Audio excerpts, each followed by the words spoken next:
Hello friends, कैसे हैं आप सभी। Welcome to the channel. So today we are going to start our third video of the integrated MCQ series. अगर आपने video 1 and video 2 नहीं देखी है, जिसमें we have covered already question number 1 to 25, so आप इस वीडियो के description में जाके and you can watch the video. Now the way of completing this MCQs is, सबसे पहले I will read the question and then there are options. So the options have been designed in such a way that वो options भी सारे current affairs के ही examples हैं।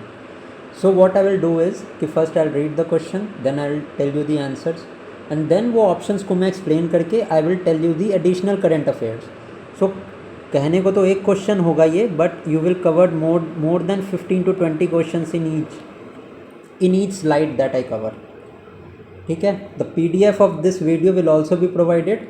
Do join the Telegram channel, वहाँ पे मैं आपको PDF प्रोवाइड कर दूंगा, the annotated PDF which I will write. अगर आपको नोट्स बनाने साथ में तो आप वो भी बना सकते हो। So let us start, let me raise it and now let's start now. So our first question is, what is the name of India's first reusable hybrid rocket? So this has been in news. Just pause the video for a second. So the correct answer to this is Rumi 1 is the first reusable hybrid rocket. Now additional to this various examples हमारे पास। अब देखते हैं XPoSat क्या है। तो सबसे पहले XPoSat जो है वो इसरो ने लॉन्च किया था। The full form of XPoSat ये भी पूछ सकते हैं, इट्स एक्स-रे पोलैरीमीटर सैटेलाइट। ठीक है, एम क्या है इस सैटेलाइट का? It will study the X rays in the universe. अब अगर मैं बात करूं, इसरो ने इस तरह की फर्स्ट सैटेलाइट ही लॉन्च की है।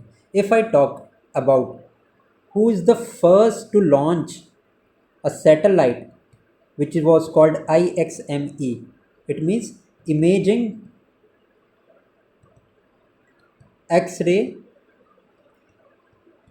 Polarimeter Explorer. So it was launched by NASA. NASA was the first agency. Secondly हमारे इसरो ने लॉन्च किया था। रूमी 1 के through nano satellites and pico satellites they have been launched, nano satellites and pico satellites. now यहाँ पे जो बाकी दो ऑप्शंस हैं, these are rockets of India। ठीक है, जिस रॉकेट से हम सैटेलाइट्स को स्पेस में भेजते हैं, GSLV there is one and दूसरा हमारा है PSLV। let's see the difference between two।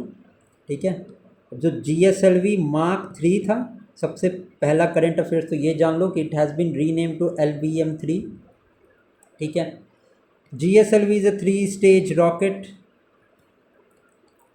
3-stage rocket क्या है? तो भैया first stage is solid, second stage is liquid and third stage is C-25, that is cryogenic,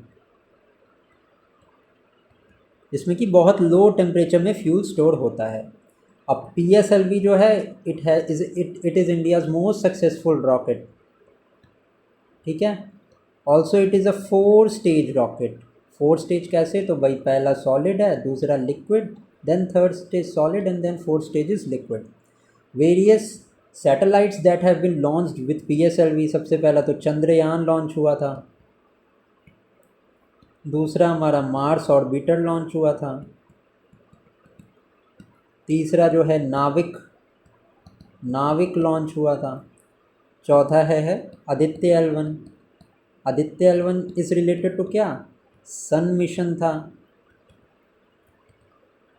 so this is all about the first slide.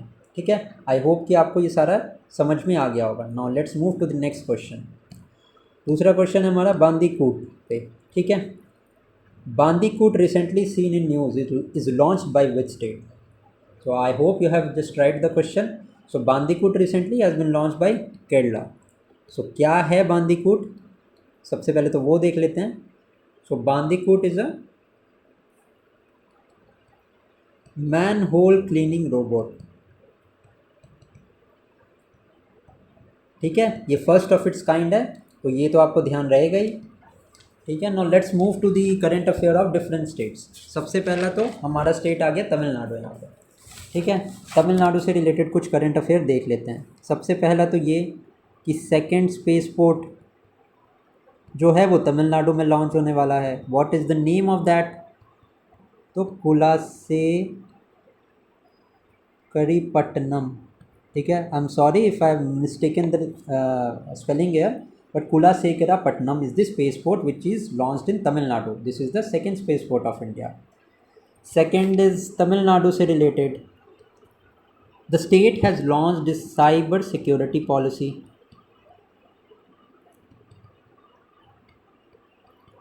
ठीक है, now the third one is soil health scheme भी launch की है state ने। Now recently एक Ramsar sanctuary, newest Ramsar sites, ये कई बार पूछ लेते हैं मैच ऑफ द फॉलोइंग में। रामसार साइट जो लेटेस्ट तमिलनाडु की है वो है कुंथा कुलम बर्ड सेंचुरी। ठीक है, सो ये दिस इज़ ऑल अबाउट हमारा Tamil Nadu. Now let's see about Andhra Pradesh. Andhra से रिलेटेड हम अब देखेंगे करंट अफेयर्स। नाउ सबसे पहला तो the state has won Gulbenkian prize. किसके लिए दिया जाता है ये भी प्राइज़, ये भी ध्यान रखना, it is given for humanity. Now second related to Andhra Pradesh is ostrich nest मिला है यहाँ पे, which is around 41,000 years old. ठीक है जी। Now let us talk about Telangana. ठीक है, तमिलनाडु हमने कर लिया, केरला से रिलेटेड तो ये था, and then next is Andhra Pradesh हमने देख लिया। Now let us see Telangana. ठीक है, लास्ट में एक और अच्छा फैक्ट बताऊंगा आपको, रिसेंटली अभी एक रिपोर्ट आई है उसके regarding. Now it has become the first state to launch NITI Aayog women entrepreneurship chapter. ठीक है, वुमेन एंटरप्रेन्योरशिप चैप्टर पहला स्टेट लॉन्च करने वाला तेलंगाना बन चुका है। Also the state has conducted operation smile X. ये ऑपरेशन किससे रिलेटेड है? This is related to child labour. ठीक है, ये भी हो गया। ऑल्सो तेलंगाना से कम्युनिटी रिलेटेड है, that is Madiga community. Madiga community. ठीक है, ना तेलंगाना बना कब था? ईयर 2014 में ये बना था। कैपिटल रिसेंटली तेलंगाना की कौन सी बनी है? तो Hyderabad has been the permanent capital बन चुकी है तेलंगाना की। अगर मैं आंध्रा की बात करूं तो आंध्रा की जो कैपिटल है ये बन चुकी है अमरावती। इस साल के बजट 2024 में अराउंड 10,000 करोड़ रुपीज़ जो है वो that way are given to Andhra Pradesh for the development of Amaravati. तो I hope this is clear now. एक इम्पॉर्टेंट फैक्ट जो आपको बताना था, ठीक है, इसको अलग से मैं लिख देता हूँ कि तेलंगाना, तमिलनाडु एंड राजस्थान, ये जो तीन स्टेट है ना, these are the fastest growing state in India. Fastest growing state, ये एक फैक्ट याद रखना। भी रिसेंटली एक रिपोर्ट आई है जिसमें Telangana, Tamil Nadu and Rajasthan have been mentioned as the fastest growing state in India. So with this we have completed ये स्लाइड के सारे क्वेश्चंस। आई होप कि आपको सारा कुछ समझ में आया होगा। Now let's move to the next question. हमारा क्या है? India's first geothermal power plant is being launched in, कहाँ लॉन्च होने वाला है फर्स्ट जियोथर्मल पावर प्रोजेक्ट? बहुत इंपॉर्टेंट क्वेश्चन है, तो I hope you have tried this question. ना सही आंसर इसका होगा लद्दाख। एंड लद्दाख में भी कहाँ पे? तो पूगा वैली इन लद्दाख, यहाँ पे फर्स्ट जियोथर्मल पावर प्रोजेक्ट हमारा लॉन्च होने वाला है। ऑल्सो लद्दाख में एक सेकेंड जगह है जहाँ पे पोटेंशियल है जियोथर्मल पावर का। तो दूसरी जगह कौन है? The name of this place is Chumathang. ठीक है। लद्दाख की अगर मैं बात करूं तो यहाँ पे फर्स्ट डार्क स्काई रिजर्व है। तो वो रिजर्व कहाँ है? वो रिजर्व है हानले में। ठीक है, ये भी आपको याद होगा ना। अब लेट अस सी एडिशनल इंफॉर्मेशन। अब जियोथर्मल पावर प्रोजेक्ट जो है, this is a type of renewable energy. तो हम देख लेंगे सारा रीन्यूएबल एनर्जी से related data regarding India and different states, ताकि ये रीन्यूएबल एनर्जी का सारा टॉपिक आपका एक ही साथ ख़त्म हो जाए। ठीक है। नाउ अगर इंस्टॉल्ड कैपेसिटी की बात करूं, इंस्टॉल्ड कैपेसिटी ये मैं बता रहा हूँ अभी इंडिया के रिस्पेक्ट में, India as a whole. Installed capacity में फोर्थ रैंक है हमारे इंडिया का इन द वर्ल्ड। सबसे पहले तो आपको ये याद रखना है।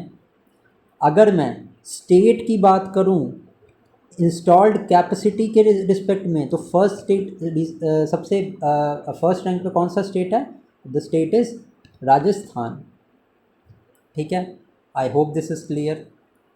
Now some of the targets that have been set. अब ये तो हो गई रीन्यूएबल एनर्जी की बात। Now let me talk about some other sources. सबसे पहले अब देख लेते हैं विंड एनर्जी के बारे में। विंड एनर्जी का लार्जेस्ट पोटेंशियल जो है,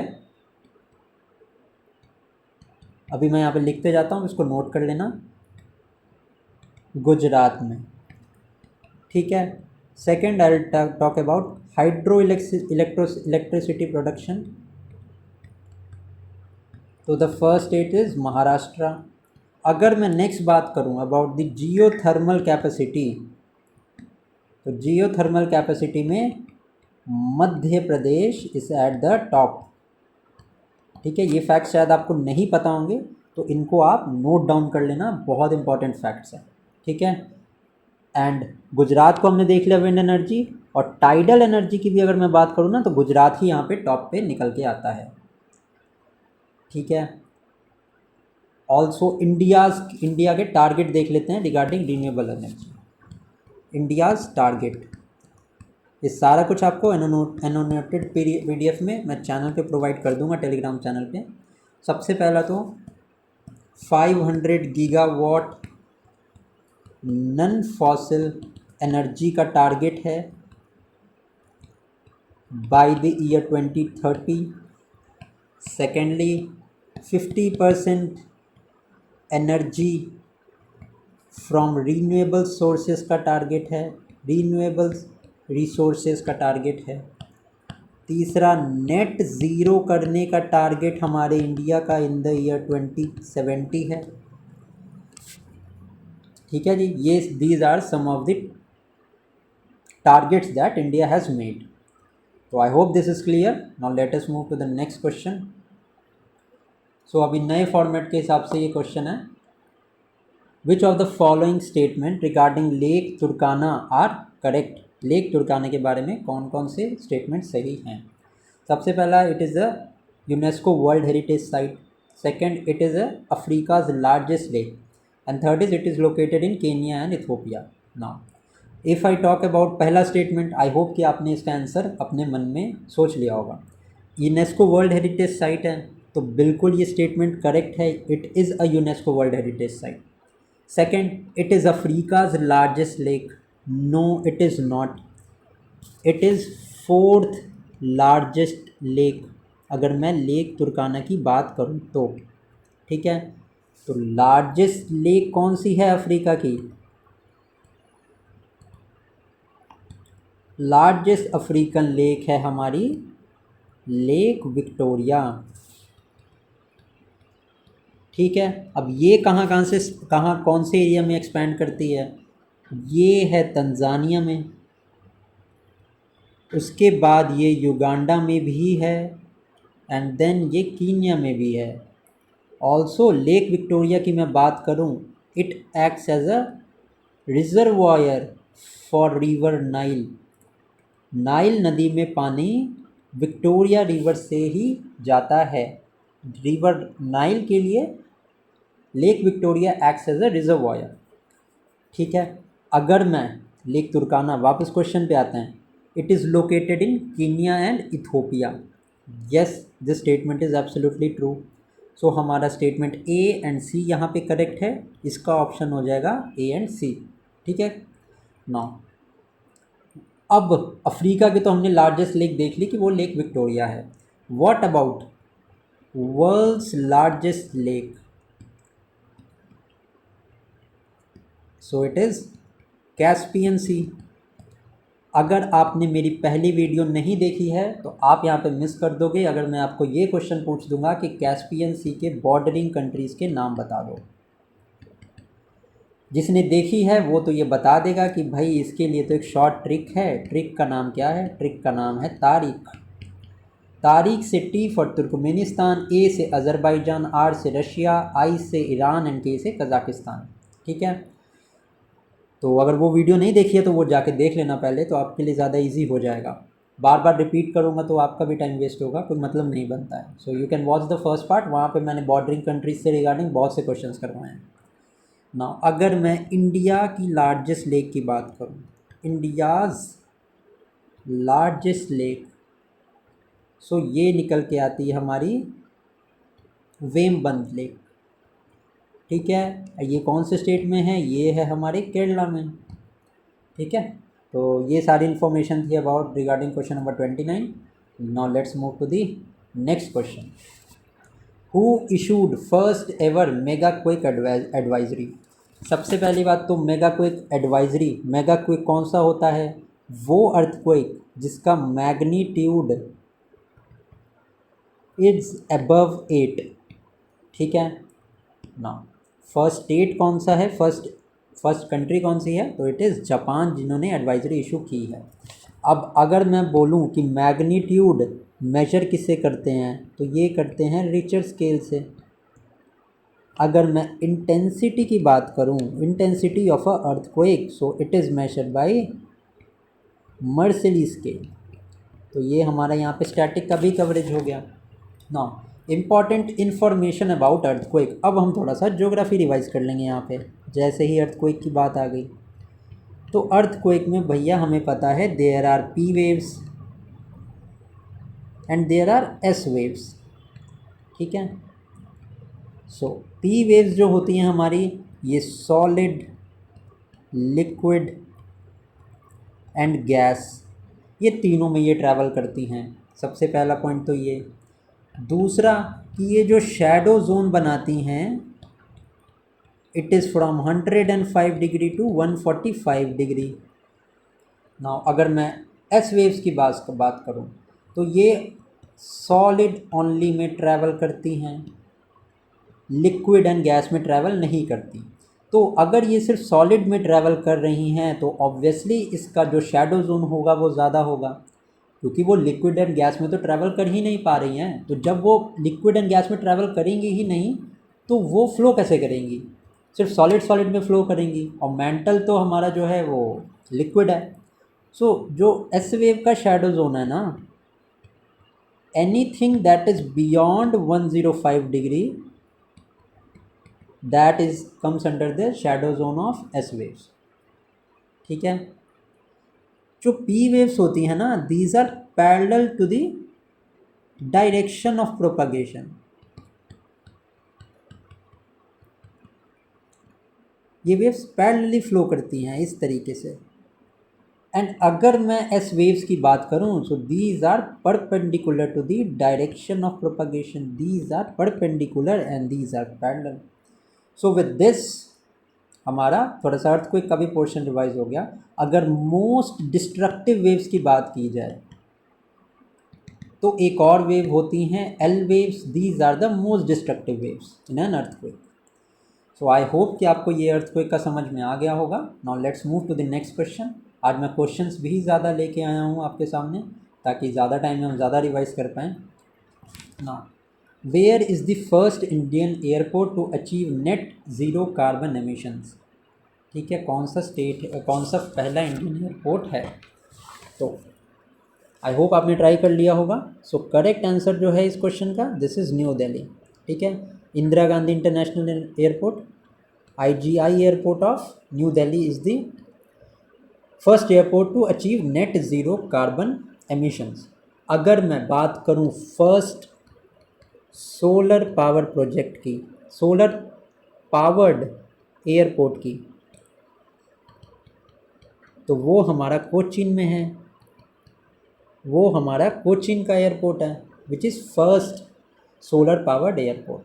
नाउ यहाँ पे बात आ गई नेट ज़ीरो कार्बन एमिशंस की, तो थोड़ा सा इन्वायरमेंट से रिलेटेड कुछ फैक्ट्स देख लेते हैं, इन्वायरमेंट से रिलेटेड फैक्ट्स, ताकि अगर एक्ट्स वगैरह के रिगार्डिंग आपको क्वेश्चन पूछा जाए तो आप रिलेट कर पाओ। सबसे पहला तो नेशनल क्लीन एयर प्रोग्राम आया था। इनका जो ईयर है ना वो याद कर लेना, national clean air programme, it was launched in the year 2019। Second अगर मैं बात करूं Prana portal, this is also related to environment, ठीक है। थर्ड अगर मैं बात करूं SATAT scheme, this is also related to environment. अगर मैं फोर्थ स्कीम की बात करूं तो ट्रांसपोर्टेशन में कंप्रेस्ड बायोगैस प्रोडक्शन,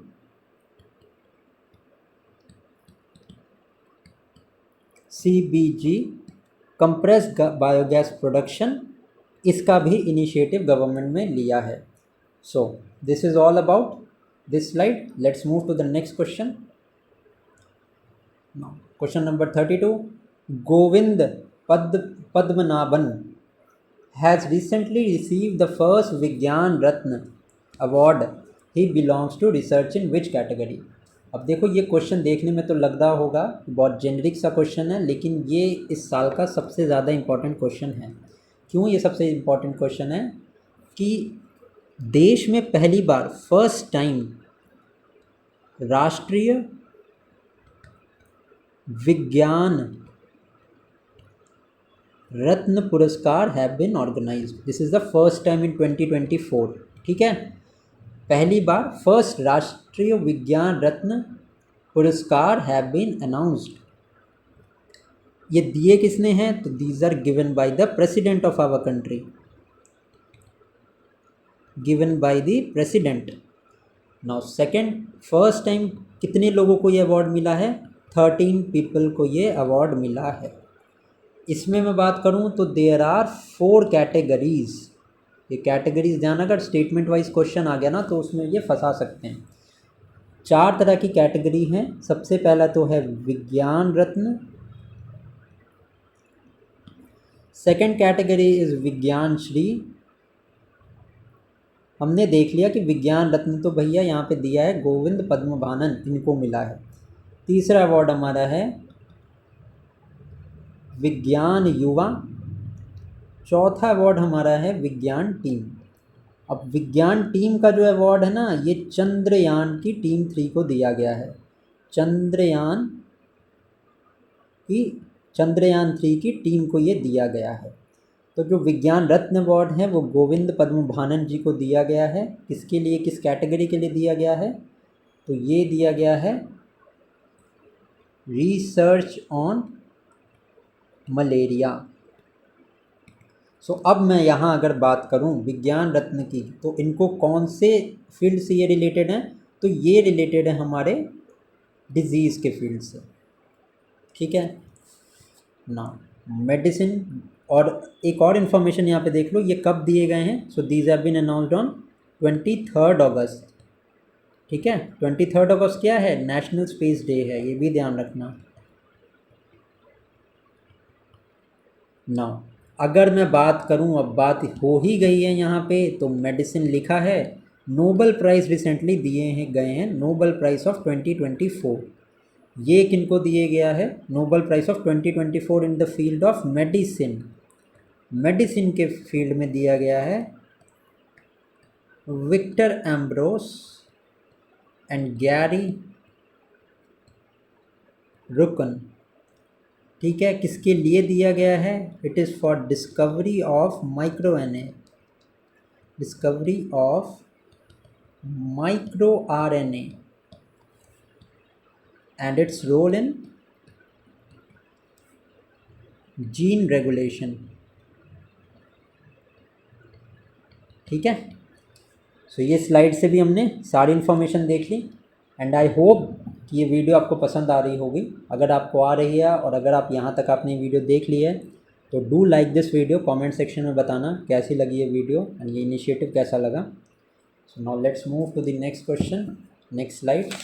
ठीक है, सबसे पहले ये बुक है कि ये बुक किसने लिखी है। ये सारे अक्टूबर से मैंने अक्टूबर की लेटेस्ट MCQs हैं ये। तो एक सेकंड में पानी पी लेता हूँ, आप इसको ज़रा सॉल्व करो।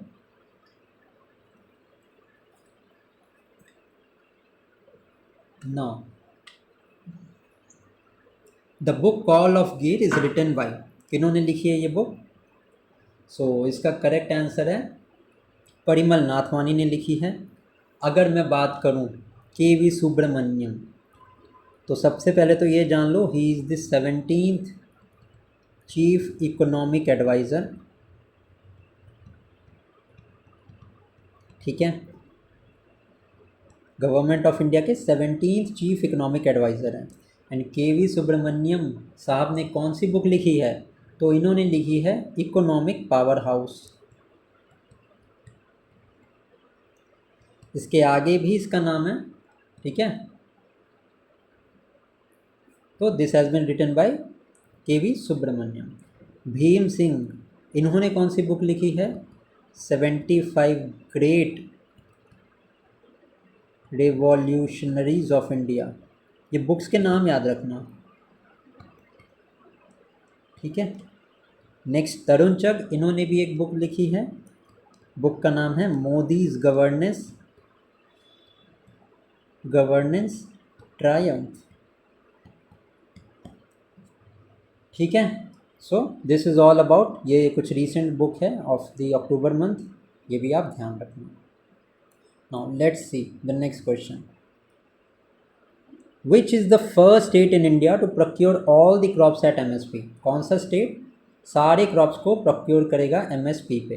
So the correct answer is Haryana ने ये डिसीजन लिया है कि वो सारे क्रॉप्स को MSP पे प्रोक्योर करेगा। अब बिहार यहाँ पे आ गया, तो बिहार के लिए इम्पोर्टेंट करंट अफेयर्स यहाँ पे देख लो। सेकंड टाइगर रिजर्व अनाउंस हुआ है बिहार में। ठीक है, कहाँ पे ये बनेगा? ये बनने वाला है कैमूर में। Secondly, largest Ramayan temple. देखो ये तो कुछ इंपॉर्टेंट करंट अफेयर्स हैं जो मैं आपके लिए लेके आया हूँ बिहार की। अगर आपको इसी तरह की वीडियो चाहिए बिहार करंट अफेयर्स के ऊपर तो कमेंट सेक्शन में मेंशन करना। I will surely bring a video series जिसमें कि मैं BPSC से पहले सारे बिहार के इंपॉर्टेंट करंट अफेयर्स आपको कंप्लीट करवा दूँगा। तो largest Ramayan temple western Champaran में है। थर्ड बिहार से रिलेटेड है नागी नक्ती। ये अभी रिसेंटली रामसर साइट्स अनाउंस हुई हैं। ये कौन से एरिया में है? तो ये जमुई डिस्ट्रिक्ट में है। ठीक है, ऑल्सो ये तो पता ही होगा कास्ट सेंसस बिहार में अनाउंस हुआ है। अगर मैं फर्स्ट ड्राई पोर्ट की बात करूं वो भी रिसेंटली अभी इनॉग्रेट हुआ है। इट इज़ इन बेटा। बेटा कहाँ पे है? पटना में है। ठीक है, ये भी इम्पोर्टेंट है ना। नेक्स्ट देख लेते हैं यूपी के बारे में कुछ इम्पॉर्टेंट करंट अफेयर्स। सबसे पहला तो एंटी कन्वर्जन लॉ यूपी लेके आया है। सेकंड अगर मैं बात करूं बायोप्लास्टिक पार्क इनॉग्रेट हुआ है, first in India. Second is first Asian king vulture का सेंटर।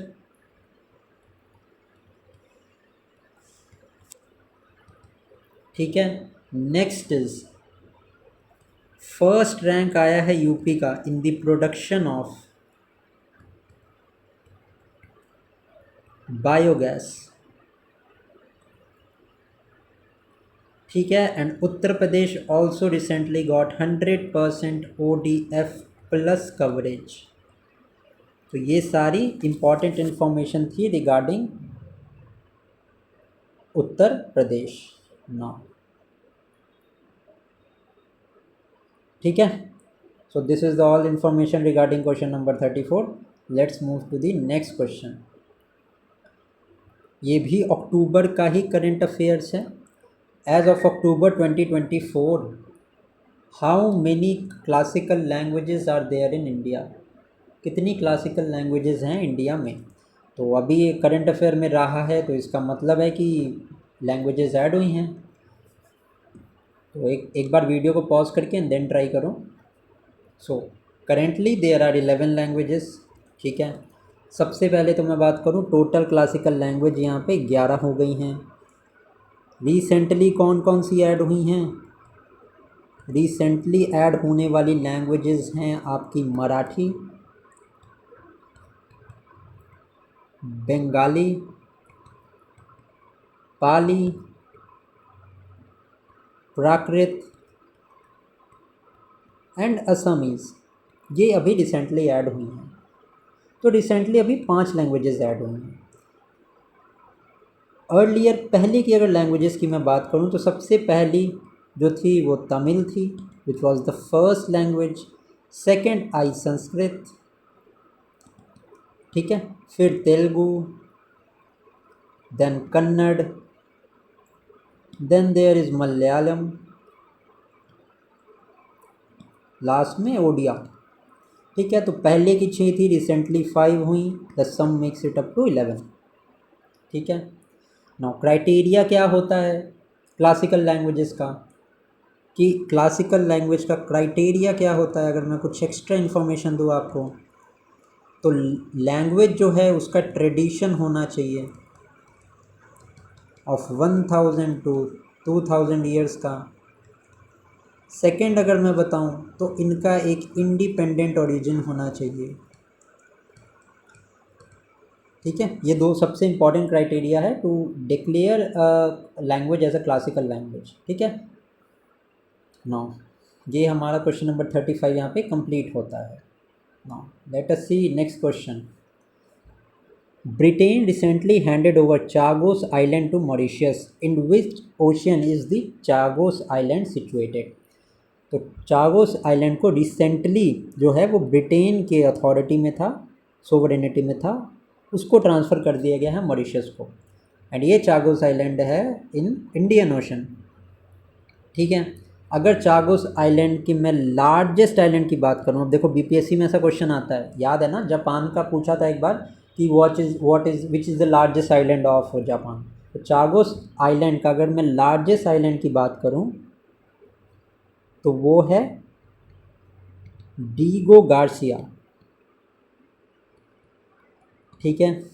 अब आइलैंड्स की तो बात हो गई, बहुत सारे आइलैंड्स न्यूज़ में भी रहे हैं, तो चलो पैसिफिक ओशन के कुछ एरियाज़ देखते हैं जो कि न्यूज़ में रहे हैं। सबसे पहले तो तुवालू आइलैंड है।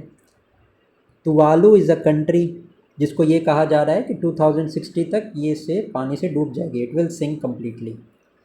सेकेंड इज़ एक जोन है, ये बहुत इंपॉर्टेंट है, मुझे लगता है कि ये इस बार के पेपर में आने वाला है, किसी ना किसी पेपर में तो ज़रूर आएगा। क्लैरियन क्लिपर्टन जोन बहुत इंपॉर्टेंट है ये, ठीक है। ये जोन जो है वो पैसिफिक ओशन में पड़ता है and it is related to deep sea mining, ठीक है। डीप सी माइनिंग से ये एसोसिएटेड है। और ये जोन कौन से एरिया में पड़ता है? सो इट इज़ बिटवीन हवाई एंड मैक्सिको। अब ये न्यूज़ में क्यों है? न्यूज़ में ये इसीलिए है क्योंकि इंडिया को ना राइट मिला है to deep sea mining Clarion Clipperton zone में। इंडिया को ना राइट मिला है एक्सप्लोर करने का। सो पैसिफिक ओशन में ये हमारा न्यूज़ में है, ठीक है। इंडियन ओशन में तो हमने एक तो चैगोस आइलैंड देख लिया, दूसरा अगर मैं बात करूँ तो अगालेगा आइलैंड है, ये भी इंडियन ओशन में है, ठीक है। ये भी आप ध्यान रखना। नाउ अब अटलांटिक ओशन, अंटार्कटिक ओशन। अब एक इससे रिलेटेड एक इंस्टीट्यूशन बहुत ज़्यादा न्यूज़ में रहा है, जिस इंस्टीट्यूशन का हमारा नाम है आर्कटिक काउंसिल, ठीक है। ये बहुत ज़्यादा न्यूज़ में रही है, तो ये पूछ सकते हैं इससे क्वेश्चन। सबसे पहले तो ये इस्टेब्लिश कब हुई? ये इस्टेब्लिश हुई in the year 1996 by Ottawa declaration. सबसे पहले तो ये ध्यान रखना। सेकंड, अगर मैं बात करूं कौन कौन से मेंबर स्टेट्स हैं, तो मेंबर स्टेट्स को आप ऐसे याद रखो, by the mnemonic curd fins. ठीक है, अब कर्ड फिन्स का क्या मतलब है? सी फॉर हमारा Canada, U for USA, R for Russia, D for Denmark.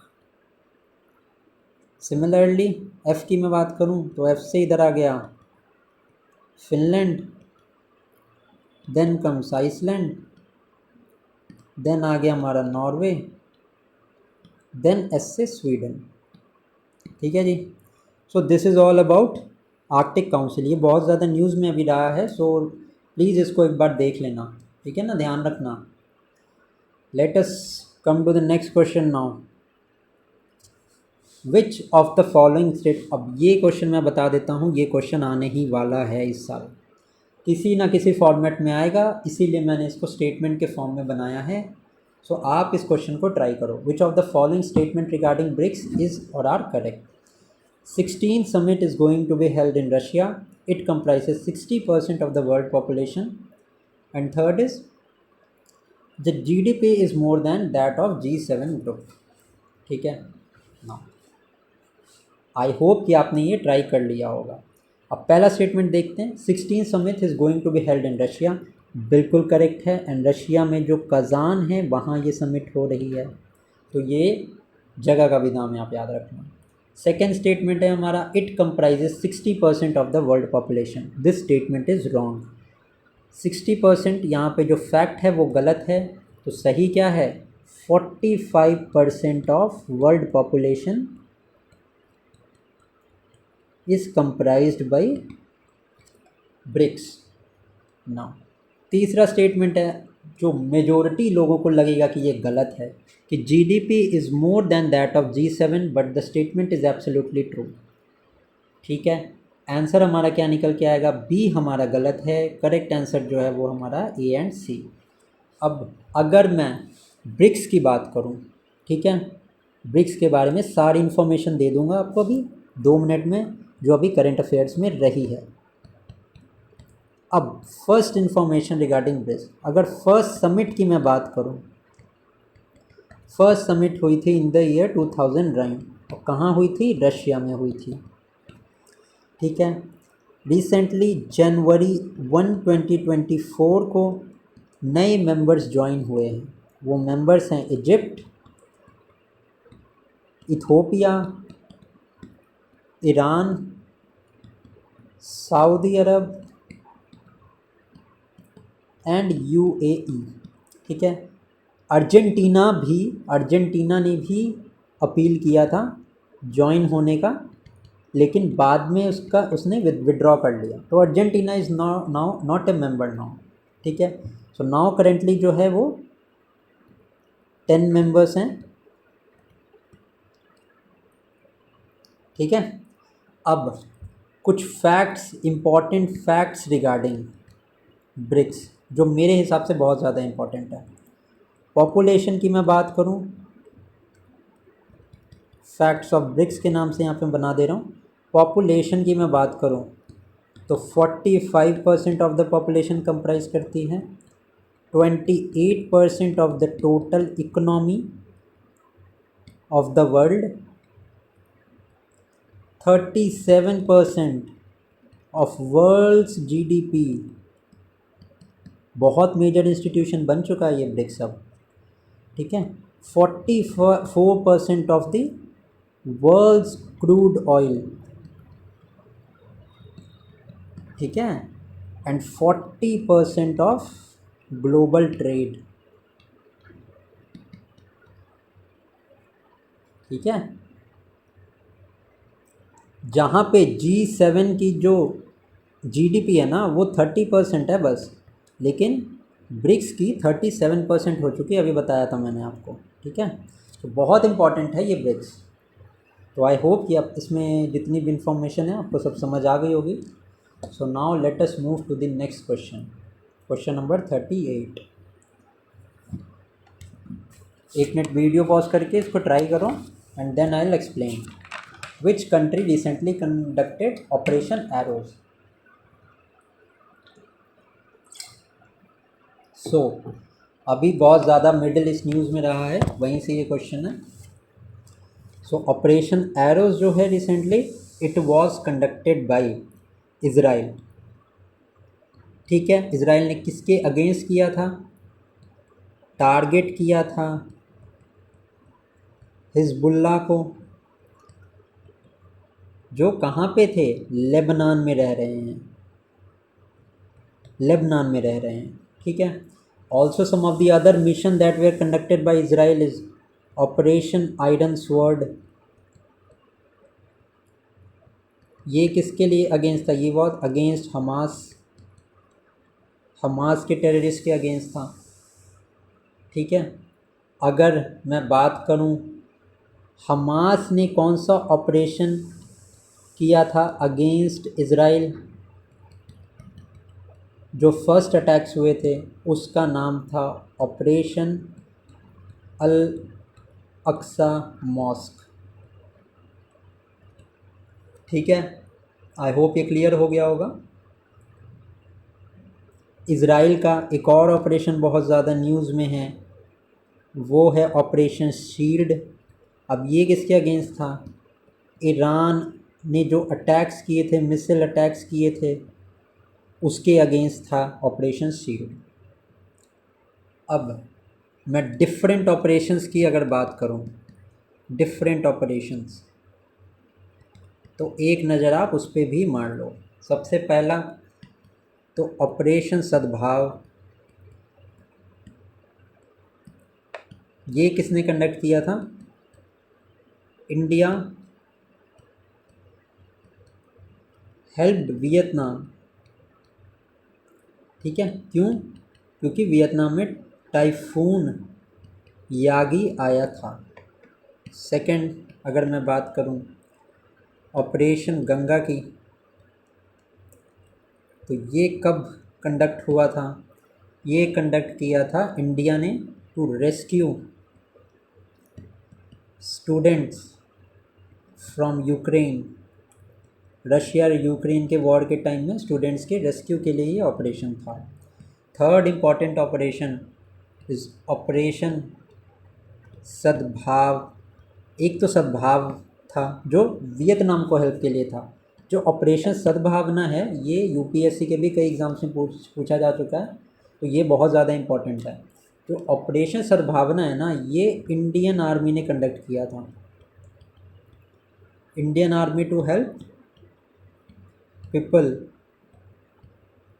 Of JNK जो LOC के पास रह रहे हैं। So this was about operation Sadbhavna. अगर मैं फोर्थ ऑपरेशन की बात करूं, ऑपरेशन कावेरी, तो ये इंडिया ने कंडक्ट किया था to rescue from Sudan. Sudan में सिविल वॉर था, वहाँ पे रेस्क्यू के लिए ऑपरेशन कावेरी कंडक्ट किया गया था। देन ऑपरेशन अजय की मैं बात करूं, तो ये operation Ajay was conducted Israel Hamas war के टाइम पे इंडियन रेस्क्यू के लिए ऑपरेशन अजय। रिसेंटली एक और ऑपरेशन बहुत ज़्यादा न्यूज़ में है, उस ऑपरेशन को मैं ऊपर लिखता हूँ, Bambi bucket. Bambi bucket was in news. Indian air force ने ये कंडक्ट किया था to extinguish forest fire in Nainital. ठीक है जी। So this is all the information regarding हमारा question number 38। Now question number 39 देख लेते हैं आप। The 21st ASEAN India summit was recently held. Recently ASEAN की समिट कहाँ हुई है? तो सबसे पहले एशियान की जो रिसेंट समिट है, it has been held at Laos. ठीक है, अब बात करते हैं एशियान के बारे में। ये आ गया हमारा स्टैटिक का पोर्शन। सबसे पहला बात तो इस्टेब्लिश कब हुआ था? ये हुआ था in the year 1967 by the Bangkok declaration. ठीक है, सेकंड अगर मैं बात करूं मेंबर कंट्रीज़ की, तो लिखते जाना आप बस नाम। Brunei, Cambodia, Laos, Myanmar, Thailand, then is Indonesia, then comes Philippines,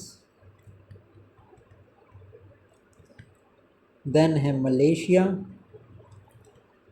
Singapore, Vietnam. तीसरी इंपॉर्टेंट इन्फॉर्मेशन, हेडक्वार्टर कहाँ है? हेडक्वार्टर इसका जकार्ता में है। Jakarta is in Indonesia. So इस साल की समिट तो हेल्ड हुई थी लाओस में, लेकिन अगर मैं 2025 की बात करूं तो it will be held in Malaysia. ठीक है ना। First Indian Asian summit, first ये जो इंडिया एशिया की समिट है, ये हुई थी कंबोडिया में। कंबोडिया में कब? इन the year 2002।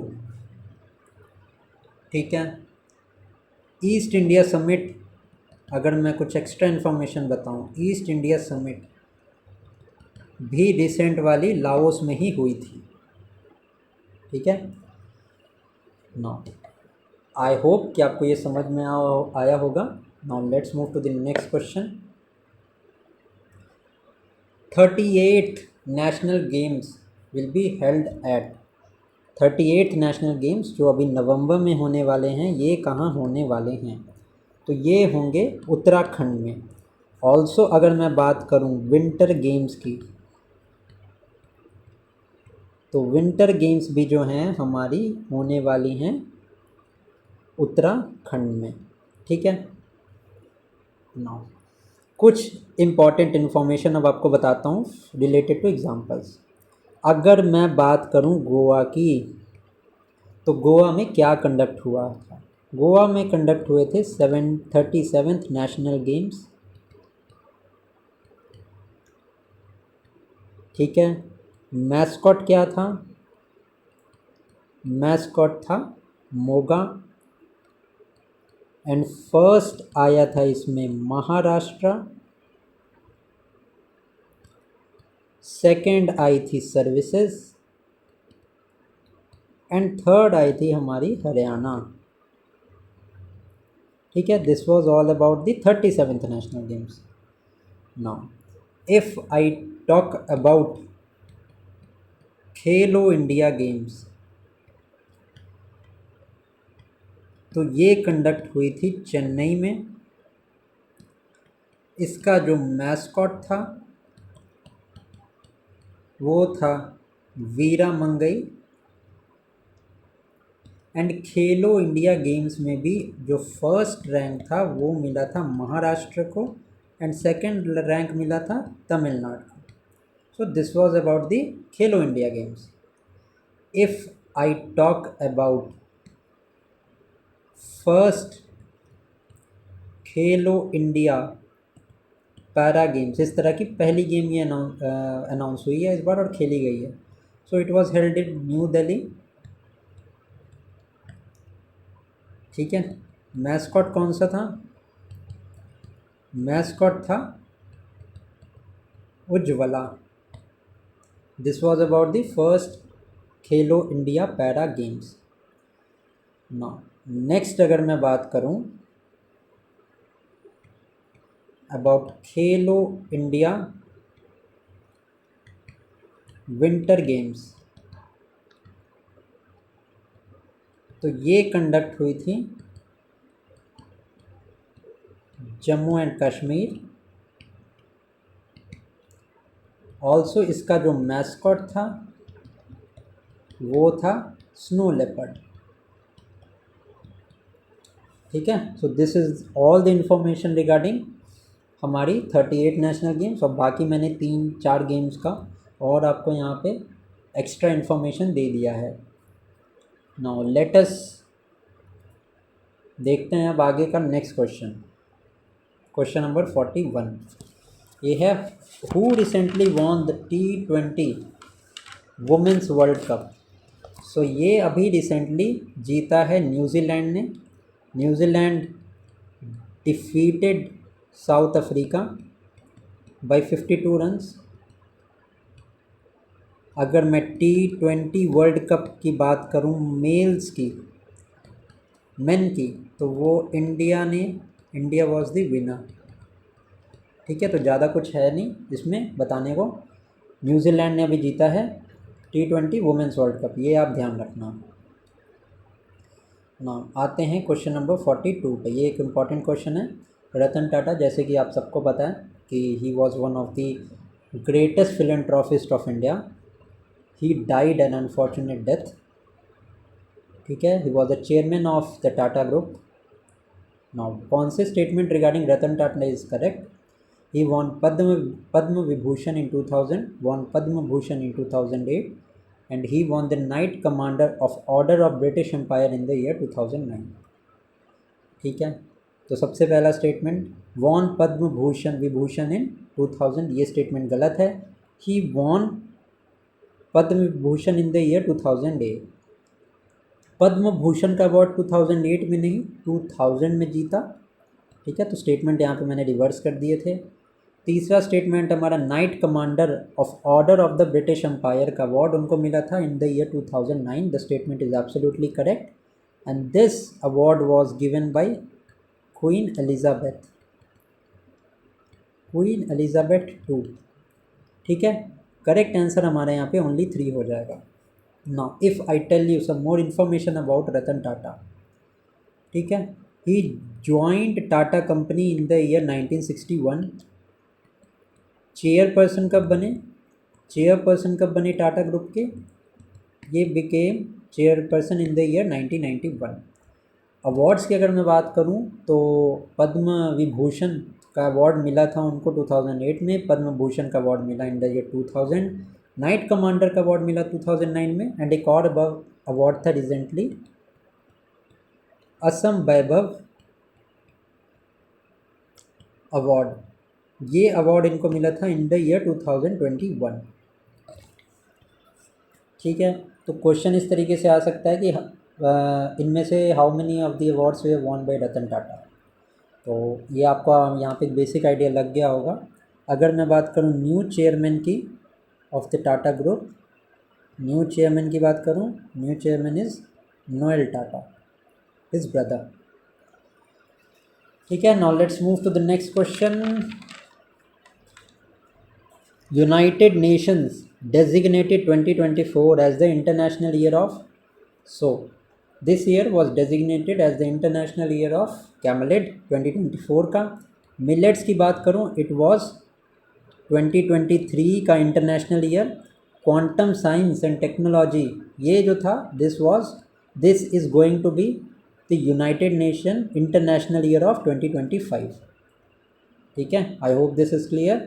Now let's move to the next question. अब देखो ये क्वेश्चन ही मैंने बताया, इसे बस एक इन्फॉर्मेशन आपको दे रहा हूँ कि renaming of halls in the Rashtrapati Bhavan में हॉल्स को रीनेम किया गया है। ठीक है, तो क्या रीनेम करके किया गया है? दरबार हॉल का नाम चेंज करके रख दिया गया है गणतंत्र मंडप, एंड अशोक हॉल का नाम चेंज करके रख दिया गया है अशोक मंडप। ठीक है, यही इंपॉर्टेंट इन्फॉर्मेशन थी regarding this question. Let's move to question next question, question number 45। Which of the following are included in the UNESCO world heritage site? Sacred ensembles of Hoysala, Shanti Niketan and Charaideo Maidam. तो इसमें all the three are correct answer. जो होयसला के sacred emblems हैं ये 42nd editions थे, Shanti Niketan was 41st edition and Charaideo Maidan is 43rd। Maidams जो है these are the distinctive features of Ahom dynasty. ठीक है, अहोम डायनेस्टी की मैं बात करूं तो इसके फाउंडर का नाम सुखाफा है। ठीक है, एंड फेमस अगर मैं लीडर की बात करूं तो फेमस लीडर का नाम है लचित बोरफुकन।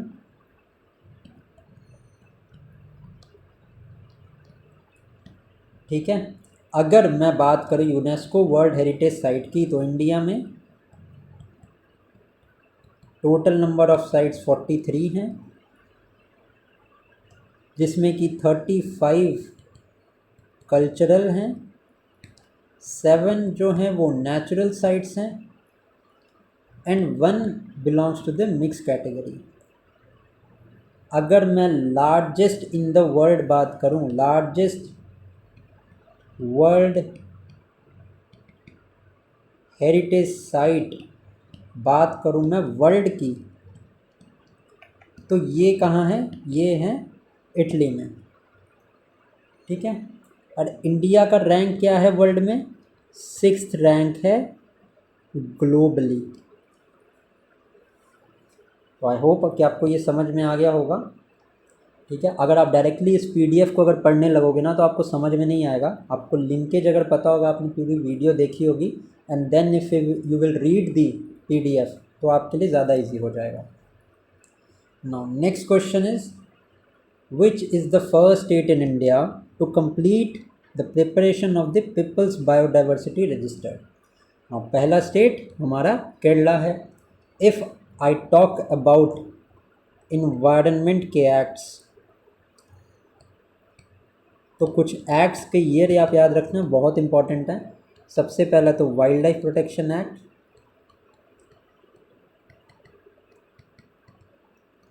ये आया था in the year 1972। Second important act is environment protection act,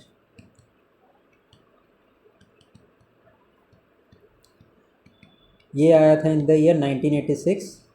third if I talk about तो biological diversity act, this came in the year 2002. Fourth is National Green Tribunal, ये इस्टेब्लिश हुआ था इन द ईयर 2010। ठीक है, अगर मैं बात करूं people biodiversity registers, so these are made under the biological diversity act. Also अगर मैं बात करूं the place where eastern Ghats and western Ghats meet, कहाँ मिलते हैं ये मिलते हैं नीलगिरी हिल्स में। And if I talk about western Ghats, कि वेस्टर्न घाट्स कौन से एरिया में, कौन से स्टेट्स, कितने स्टेट्स में एक्सपैंड करता है, तो 6 स्टेट्स हैं टोटल। गुजरात, महाराष्ट्र, कर्नाटका, गोवा, केरला एंड तमिलनाडु। ठीक है, तो ये सारे स्टेट्स में एक्सपैंड करता है हमारा western Ghats. And southern most lake की, अगर मैं सदर्न मोस्ट हिल्स की बात करूं केरला में, तो देयर इज़ कार्डमम हिल्स। ठीक है, ये हमारे केरला में है। ठीक है, सो विद दिस अभी तक इसको 46 क्वेश्चन तक ही रहने देते हैं। बाकी के क्वेश्चंस, बाकी आगे भी क्वेश्चंस हैं, we will do in the next slide, next slide कह रहा हूँ, इन द नेक्स्ट क्लास। ठीक है, अगर आपको वीडियो पसंद आई हो तो डू लाइक दिस वीडियो। ठीक है, अगर आपने सब्सक्राइब नहीं किया है तो चैनल को सब्सक्राइब कर लो। इसके अलावा अगर आपको मंथली मैगज़ीन्स को कवर करना है तो स्पीडी की ऑलरेडी मैं MCQs करवा चुका हूँ, आप MCQs की वीडियोस देख सकते हो। उसके अलावा अगर आपको NCERT रिवाइज़ करनी है तो NCERT रिवीजन मैंने करवाया हुआ है MCQs का, ठीक है। वो MCQs वीडियोस आप देख सकते हो जाके।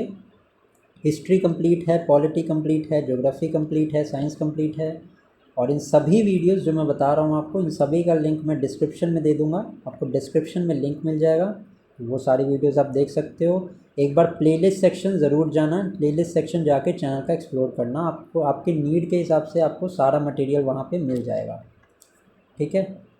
सो let us meet in the next video. Video कैसी लगी ज़रूर बताना मुझे कमेंट सेक्शन में, एंड अपना रिकमेंडेशंस भी देना कि मैं क्या और इम्प्रूव कर सकता हूँ।